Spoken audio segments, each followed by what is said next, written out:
His first jobs, I believe, was working on an assessment of our bus station.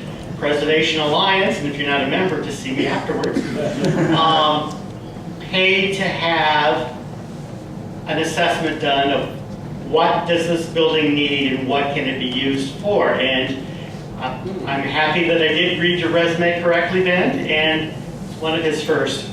In fact, he's taken a personal interest in this building, and so he will give an assessment of the national place of this building. I know we love it locally. Like I said, we remember servicemen leaving for service from there. But Mr. Ross can put this in a broader perspective. And I think that's what's important sometimes, is to see where does this fit in the big picture. So without much more ado, I introduce Benjamin L. Ross. The Evansville Greyhound terminal presented riders with a streamlined, modern, even glamorous point of arrival and departure, complete with clean restrooms, a restaurant, and lounges for comfortable waiting. For more than 75 years, the building has been a well-known landmark of the greater Evansville area.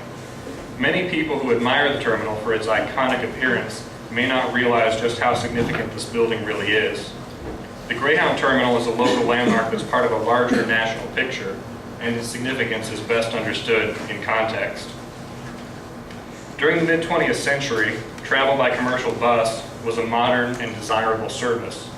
In the period between the closure of the interurban electric light rail lines in the early 1930s and the substantial completion of the Eisenhower interstate highway system in the early 1970s, travel by personal automobile could be difficult. The heavy rail, steam railroads, still offered luxury, but it tended to be more expensive, and travel by personal automobile relied on roads that were often unreliable and service stations and other facilities that may not have always been desirable. Established in 1914, Greyhound bus lines expanded rapidly during the 1930s, filling in part the space left by the closure of the interurban light rail lines. Greyhound included stops at major cities, but also stops at small towns in between that were often passed by the steam railroads, providing access to a large base of riders. The company also offered levels of comfort, including reclining seats and air conditioning, that surpassed even the most luxurious automobiles, but at a price below comparable luxury on a steam train. During the years of the Great Depression, a comfortable and luxurious mode of travel that was also economical was a very good business proposition. Greyhound had worked with a number of architects to design its stations before it determined to build a new terminal in Louisville, Kentucky in 1935. Louisville architect William Arrowsmith of the firm of Wishmeyer, Arrowsmith and Elswick submitted a design that fulfilled Greyhound's desire for an image of speed, modernity, and cleanliness. One of the most striking features of his design was an exterior clad entirely in porcelain enamel panels. Enameled steel panels had been used before in the 1920s for White Tower and White Castle hamburger stands, and the Armco Faro House at the 1933 Century of Progress Exposition in Chicago. The material is promoted as a modern, low-maintenance cladding for buildings that could come in any color and would be color safe in the sun. In the case of the Louisville terminal, the panels were actually manufactured by a local company that made washing machines and other household appliances with porcelain enamel steel cases. The design of the Louisville terminal helped to reinforce Greyhound's brand, projecting a sense of speed and efficiency while harmonizing with the curves and the color scheme of its bus fleet. The interior featured a spacious waiting room with furniture of dark blue leather, chrome, and aluminum. Amenities that would be present in subsequent Greyhound terminals included a post-house restaurant, shoeshine stands, restrooms, bathing facilities, and a sawtooth concourse that provided for easy arrival and departure. Arrowsmith's design vocabulary reflected the contemporary modern style, also called streamline modern. The style had evolved out of the more lavish and often vertically focused Art Deco style of the 1920s and 1930s. You can see here, very familiar from Hollywood and skyscrapers and much of our vision of the 30s. The Art Moderne style is characterized by a horizontal emphasis, smooth, curved lines, and a sense of motion or speed. Greyhound executives were so pleased with Aerosmith's design for the Louisville terminal that they commissioned the firm to design a series of terminals in this new streamlined style. Aerosmith designed 5 terminals with blue exteriors between 1937 and 39, an interval that's now referred to as Greyhound's Blue Period. The 1937 Bowling Green, Kentucky terminal was much smaller than Louisville, but was clad in the matching blue and white panels and featured the same amenities on the interior. The Jackson, Mississippi terminal of 1938 was an experiment in another contemporary cladding material, structural glass. Widely known under the brand names of Vitrolite and Carrera glass, this material remained popular into the 1960s, although Aerosmith chose not to use it again for subsequent Greyhound projects. The Fort Wayne, Indiana terminal was also clad in porcelain enamel steel, and it was on a challenging site, but Aerosmith managed to give it a sense of motion even though it was sandwiched in between other buildings.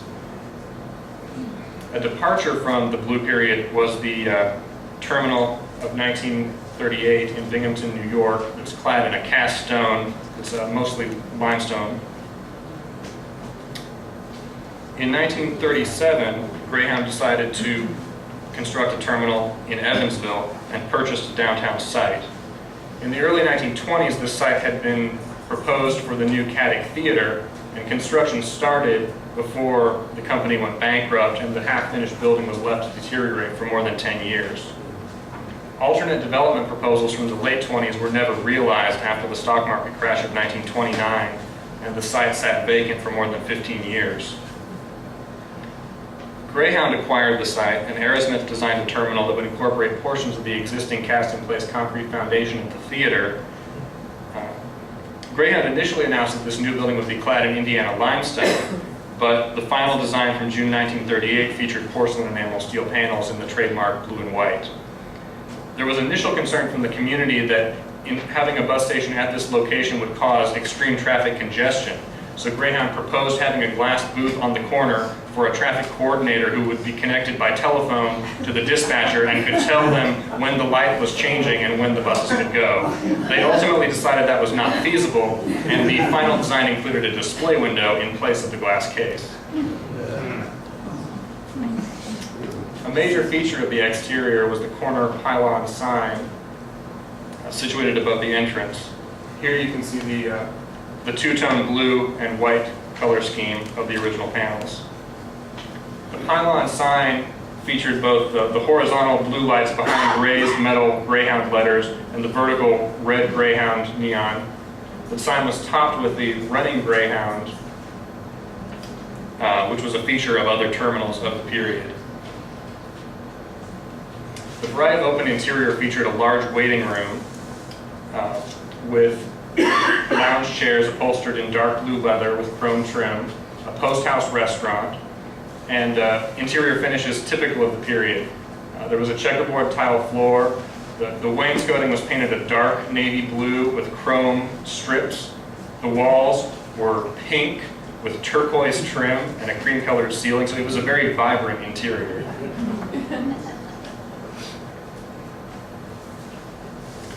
The context of the Greyhound Terminal's opening early in 1939 is revealing.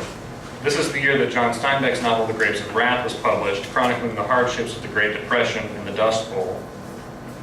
The year also saw the release of 2 iconic movies, The Wizard of Oz and Gone with the Wind, both of which transported viewers to sumptuous Technicolor worlds far removed from their present realities. Those realities included increasingly ominous news from abroad, the Nazi invasion of Poland, and the unfolding of a Second World War in Europe. Much like a trip to the Emerald City, a journey by Greyhound bus to the New York World's Fair of 1939 presented a glittering view of the world of tomorrow through exhibits housed in futuristic pavilions. The Perisphere contained a huge diorama of Democracy, a utopian city of the future. General Motors Pavilion housed the Futurama exhibit designed by industrial designer Norman Bell Geddes. The Futurama took visitors on a ride through a city of 1959, 20 years in the future, and was complete with flying airplanes and expressways with miniature moving cars. Visitors came away from the fair with a vision of a new and brighter future filled with skyscrapers, streamlined buildings, and vast highways. Back home, buildings like the Evansville Greyhound Terminal stood out as optimistic symbols of this future. The outbreak of the Second World War slowed development across the United States. When the country emerged from the war, architectural styles began to shift away from the flowing curves of the Art Moderne toward a simpler form of modernism. The Evansville Terminal was the last of the Blue Period Greyhound terminals. Subsequent designs from the 1940s and 1950s relied on limestone cladding and glazed brick with only small accents of Greyhound blue terracotta. By 1960, Aerosmith had designed more than 50 terminals and other facilities for Greyhound. The Louisville, Bowling Green, and Fort Wayne terminals have all been demolished, leaving only 2 Blue Period terminals. The Jackson, Mississippi terminal, clad in structural glass, has been adapted for use as an architect's office, and the Evansville terminal, which is now the earliest surviving porcelain enamel Greyhound terminal, remains as an iconic building within Evansville and a significant landmark within the larger context of the area served by Greyhound during the 1930s and 1940s. The building has been highlighted in a number of publications and is regarded as an outstanding example of Art Moderne design. Aerosmith's design work for Greyhound has also been recognized as an important collection of Art Moderne architecture and is covered in a 2007 book by Frank Rennick. In addition to its architectural significance, the Evansville Greyhound Terminal connects to larger historical narratives. Throughout the 1940s and 1950s, Greyhound continued to improve passenger accommodations through innovative new bus designs, keeping pace with the increasing comforts its patrons enjoyed during the post-war economic boom. Passengers' homes were now filled with automatic dishwashers and washing machines, appliances that reduced the labor required for everyday life and created more free time for enjoyment. Greyhound services fit into this narrative. The private automobile, no matter how luxurious, still had to be driven, while air-conditioned Greyhound buses allowed the entire family to relax as the bus driver did all the work of getting them to their destination. The evolution of Greyhound accommodations also fits into a larger narrative in the movement toward equal rights for all Americans during the mid-20th century. Greyhound was founded and saw most of its growth during the Jim Crow era. The 1896 Supreme Court case, Plessy versus Ferguson, upheld the constitutionality of state laws requiring racial segregation in public facilities under the guise of separate but equal accommodation. Greyhound and its competitors complied with these laws in the designs of their terminals. Most bus terminals south of the Ohio River had entirely separate waiting rooms and restrooms for white and African American passengers. Greyhound's post-house restaurants, like most white-owned businesses, often would not serve African American customers or would only offer carry-out service. The 1940 terminal in Atlanta, Georgia, designed by Aerosmith, included 2 entirely separate restaurants to accommodate local segregation laws. The 1960s Supreme Court decision in Boynton versus Virginia outlawed racial segregation in the restaurants and waiting rooms of all terminals serving interstate bus lines, but many states refused to comply. The Freedom Rides of 1961, in which civil rights activists rode into the Deep South on Greyhound and Trailways buses, brought national attention to the issue, and the violent reaction of Southern segregationists put the bus lines at the center of media coverage of the civil rights movement. In response to these events, the Interstate Commerce Commission, a federal agency that regulated truck lines, railroads, and interstate bus passenger services, outlawed racial segregation in all interstate transportation facilities in November 1961. The Evansville terminal, as originally designed, appears to include a mix of integrated and segregated spaces typical of the northern states during this period. It's important to remember that in Indiana, racial segregation of schools was not abolished until 1949, and segregation remained in effect in movie theaters, hotels, restaurants, amusement parks, and other public facilities until the Civil Rights Act of 1964. While less segregated than terminals of the Deep South, Greyhound's stations in Evansville and other northern cities did not offer African American passengers equal accommodation to those offered to white passengers. The Evansville Greyhound terminal included one set of restrooms indicating that passengers of all races were able to use the same facilities. The Post House restaurant is documented as having a policy of one booth designated for African American customers. If other customers arrived and the booth was occupied, they were required to take the food outside the building to eat it. The balconies at either end of the building may have originally been intended as segregated seating spaces, but I have found no evidence that they were actually used in that way. That was a strategy used in the Deep South on Greyhound terminals of the period.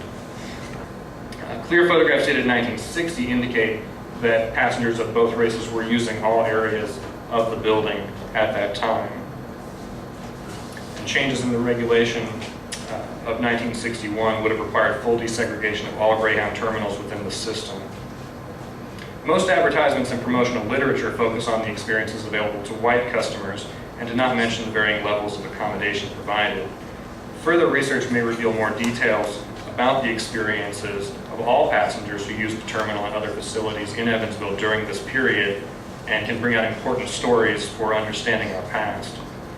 Documenting the stories of all users, particularly through oral history, can help us to better understand our collective heritage and better appreciate the experiences and accomplishments of past generations.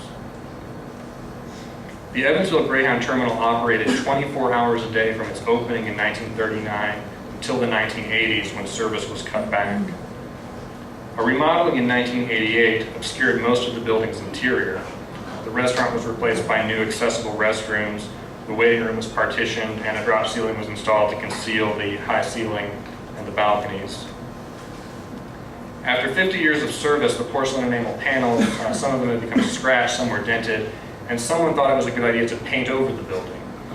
While this may have renewed the appearance for a few years, the paint soon began to chalk and fade, giving the building a washed out look that's very different from its original appearance. You can see this section here where the paint has been stripped off, showing the original colors.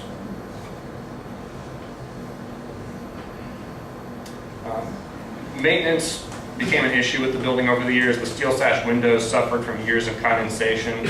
The sign suffered from leaks that damaged its panels. And in 2007, Greyhound relocated to a new facility and vacated the building. As Dennis mentioned, one of my very first projects at Ratio in 2008 was a feasibility study for the reuse of this building that was funded by the Preservation Alliance of Evansville. And we looked at new uses. And at that time, there was a great interest in the community, as there still is today, in seeing a viable new use for this building. Since that time, the city of Evansville has acquired the building and then transferred it to Indiana Landmarks, which is undertaking an exterior restoration to stabilize the envelope of the building and to bring attention to the potential for new uses. The exterior restoration will include removal of all the porcelain enamel panels so that they can be stripped and refinished to their original color and finish, and they'll be reinstalled. All the tracks will be repaired to ensure that we have a good cladding system. Now, metal panel buildings are not built this way today. In the 1930s, this was still a very new technology, so they effectively built a brick building and then hung metal panels on the outside of it, because that was, for them, it was like trading out terracotta or stone. It was just a new panel. So we're not exactly sure how some of the details were put together, but as we take it apart, we'll be able to make sure that it goes back together in a way that will last for at least another 75 years. The corner of the building was altered in the 1950s, and a new door was cut into the basement stair. This will be put back to its original appearance with some new metal panels and reproductions of the original steel sash windows that have been removed from that corner. The steel sash windows all around the building will be restored and reglazed. Over the years, many of them have had replacement glass, frosted glass put in to obscure them at different times, and they'll be restored to their original appearance, including some replacement of rusted out components. The Greyhound sign will be restored to its original appearance, including the running Greyhound on the top. The Greyhound art glass window was an original feature of the waiting room that was present in most of the Blue Period terminals. We don't know when this disappeared, but here you can see a photograph of the Jackson, Mississippi terminal has an identical window still in place. This will be reproduced to match the original design.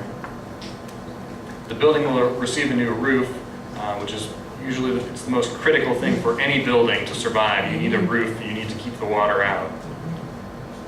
All the other exterior metal, including the canopy and trim, and then the wood doors, will be repaired and refinished. The project will also include new exterior lighting, new power service for the lighting and the sign, and temporary interior lighting. Indiana Landmarks has proceeded with demolition of the interior obstructions from the 1988 remodeling, reopening the interior spaces to their original volume. The pre-construction open house on May 10th offered an exciting preview of the interior. The building, located at the center of the downtown of Indiana's third largest city, has a great deal of potential, and the goal of the exterior restoration and interior demolition is to help showcase the possibilities for the building's future use. There are many ideas for how the building can be reused, and I think we can all look forward to a bright future for this iconic landmark. Thank you.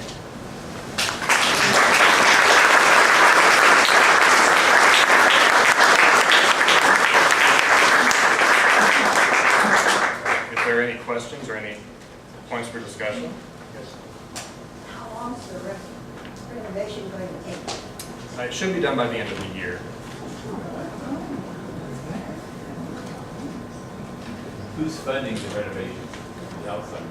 Indiana Landmarks. The glass windows, little small squares, Yes. are they still there? Yes, the glass block, a lot of it is damaged, and the damaged ones will be replaced to match the original design. What was the beginning of that type of window? And it has since died out, I think. Glass block, it was developed in the early 20th century, and it became very popular in the 1920s and 30s. For a while, it was difficult to find, although it became popular again, and there are several companies making very similar patterns to it. Indiana Landmarks Southwest Field Office, although I think they're very interested in proposals for what could go into the building. The exterior work, will complete the shell, but the interior has a lot of potential for different uses. And I know Stuart's been soliciting ideas. There was a board at the open house where people were just posting things that they think the building could be. It has a lot of options. So if you have an idea for it, definitely let Stuart Seabury with Landmarks know. On the outside, is there something of significance on the inside that has to be saved when you have a structure like this? Or will the people who go in there next, the company or whatever, have free reign? Well, I think the interior spaces are a significant aspect. I mean, it is comparatively simple. You have plaster moldings around the windows and around the ceiling, and there are some nice details with the chrome and aluminum railings. And some of the trim is gone, but in many ways, this building is just kind of a big open box that you could do many things with.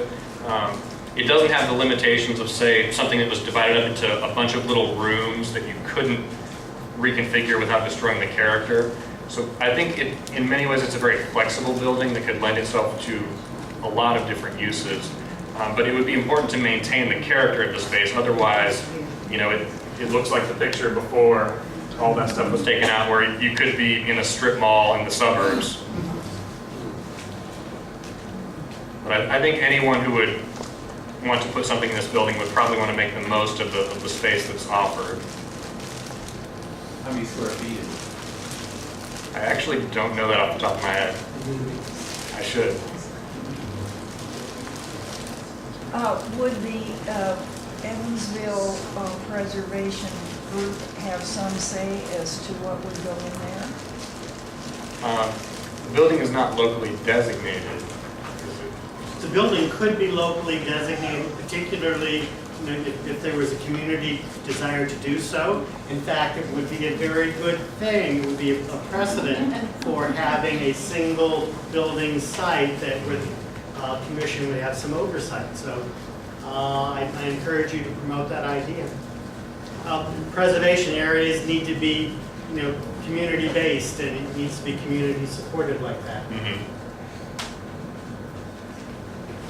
Is the building for sale?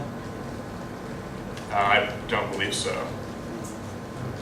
So if you were to go in and want to start a business here, you would rent it, or lease it, or what? I would assume it would be a long-term lease for a property like this. Again, Indiana Landmarks as the owner could answer that in more detail.